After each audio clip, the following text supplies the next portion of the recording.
A money machine! There it is! Hey, is that the same people? Rich bankermen from Germany flying under the banner of the Red Shield. They finance both sides of the war. We must hurry! That's him, the Red Shield courier! Shoot him! No, I'm not shooting anyone. Damn it, Pie! What? He beat everyone back with the news of the war and told England that Napoleon won. The Red Shield backers in London pretended that England was doomed and started selling their English stocks. The English went into a selling frenzy to get rid of worthless English money. But the English won, right? Of course they won, but it was a trick by Red Shield. They waited until the stocks plummeted to pennies and then bought England back for nearly nothing. What? They did that?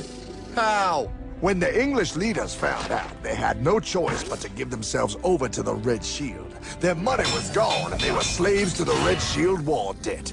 Since that time, the English have been paying their national taxes directly to the Red Shield private bankers. The people have no idea. But the bankers bragged about what they did to us, laughing at us all the way to the bank. Why, it's the best business I've ever done. If I can control a nation's wealth, I care not who makes its laws. Oh, is this what Jefferson wanted to show me? No, Pyle. Look. They're in America, too? The Red Shield banks are here, Pyle. Seeking a way to conquer our American dream. The dream you have, Pyle. The dream of free men. They tried to take over our country many times and failed because Jefferson and the Patriots vowed to stop the evil tyrants at all costs. By authority of eternal God, he would not let the bankers win here. To preserve our independence, we must not let our rulers load us with perpetual debt. We must make our choice between economy and liberty or profusion and servitude. Wow.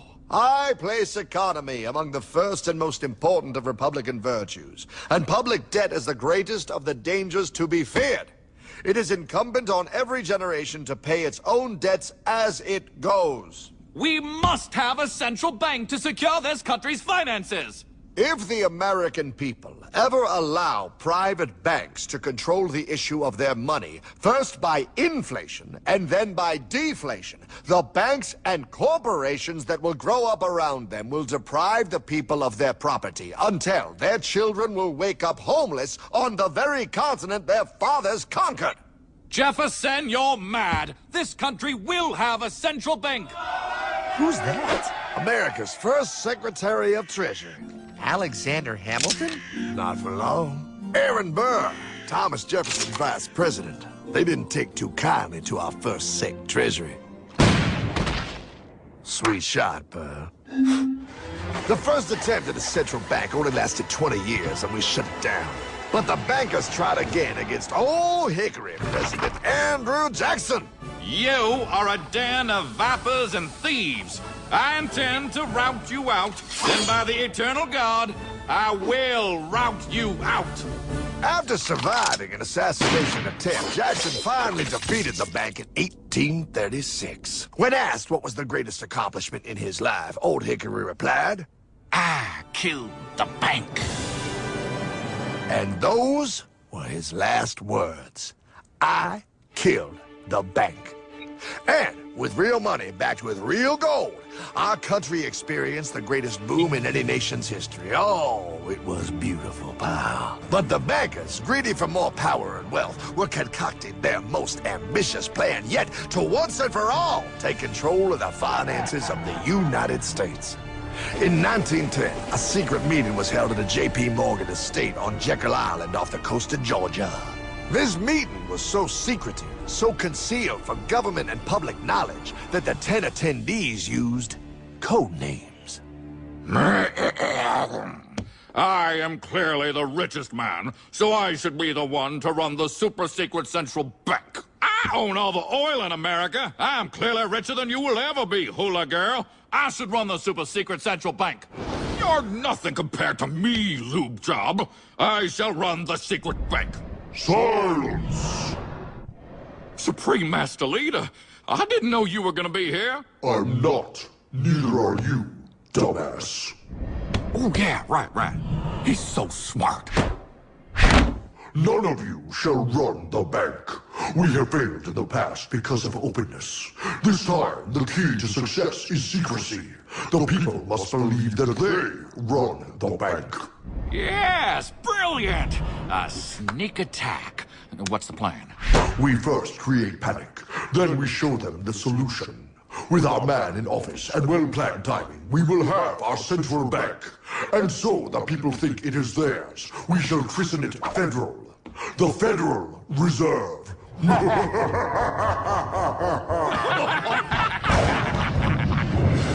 They struck on December 23rd, 1913.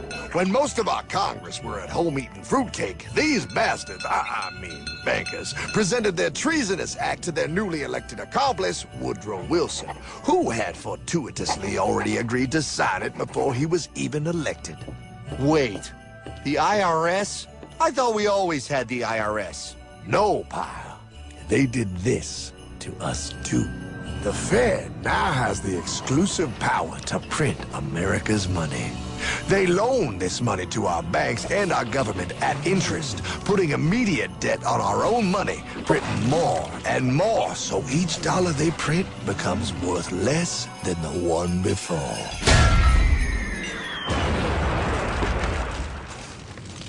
Merry Christmas. What in the hell is that? That, pal, is how our government now must pay back these debts to the Fed. Your taxes do not go to your government. They don't? It's the greatest theft in human history. But, oh, okay, I mean, I sort of get what you're saying, but it's all so confusing. And really, Hartman, I don't see how it affects me at all. If I had more money, none of this would have happened. Hartman?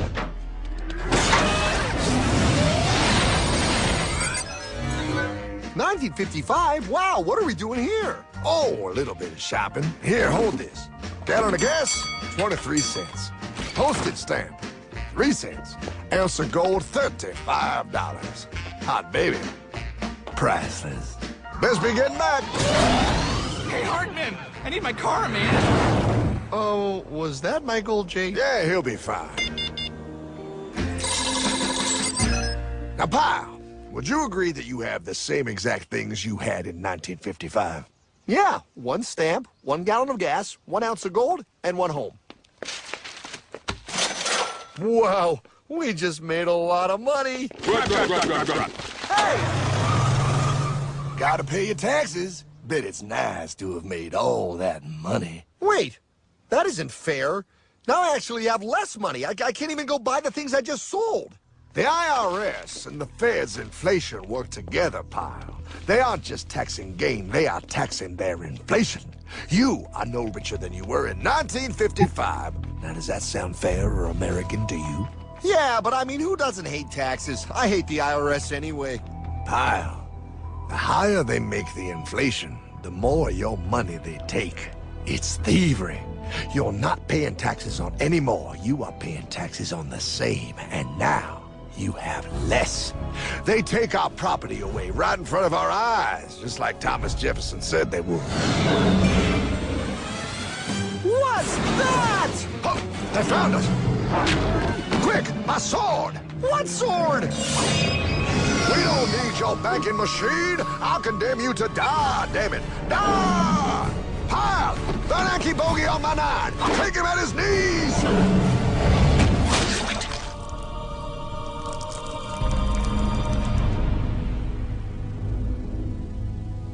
For we are opposed around the world by a monolithic and ruthless conspiracy that relies primarily on covert means for expanding its sphere of influence. What's happening? Where am I? I believe perhaps you understand now, pal, but you are afraid. JFK.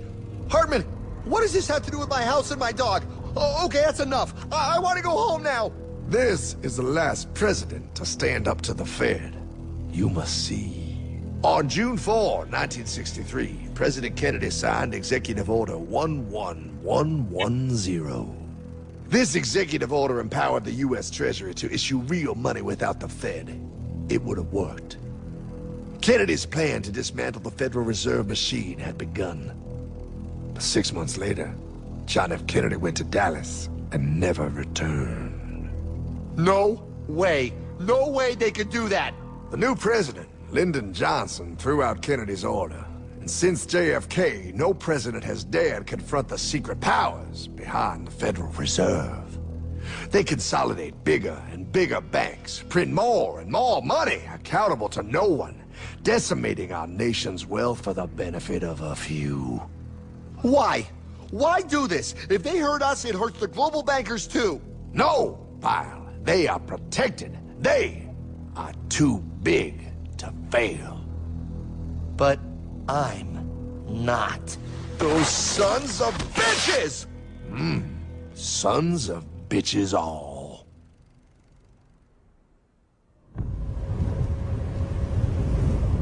The day was cold. The wind sharp and strong. But we were determined. The bankers and their parasites had us vastly outnumbered, but their hubris made them weak. Not like us. Not like this band of immortals we have assembled. We have come to take back our... Hardman? Is that... My dog. Oh, Then the inevitable. The Money Kings could ignore us no longer. They sent an emissary, a cog in their machine of greed to bring about our submission. Hank Paulson. Hardman, this is blasphemy. We own the corners of the earth. It is futile to challenge us. Oh, I've seen that look before. That of a predator taking in the scent of its prey. Bold, fearless, the look of a free man. You have come far, Hardman. Farther than most. Be smart now. Join us. We will bring you money, power, everything you want.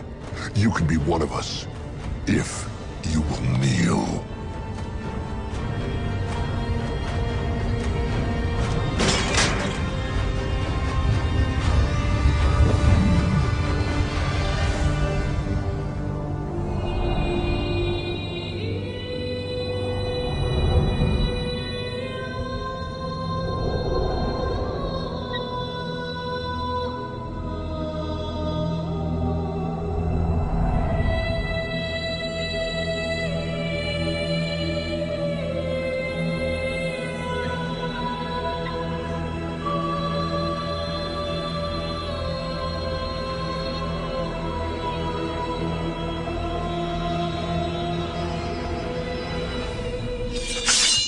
Madman. You're a madman. We're offering you everything. What do you think this is?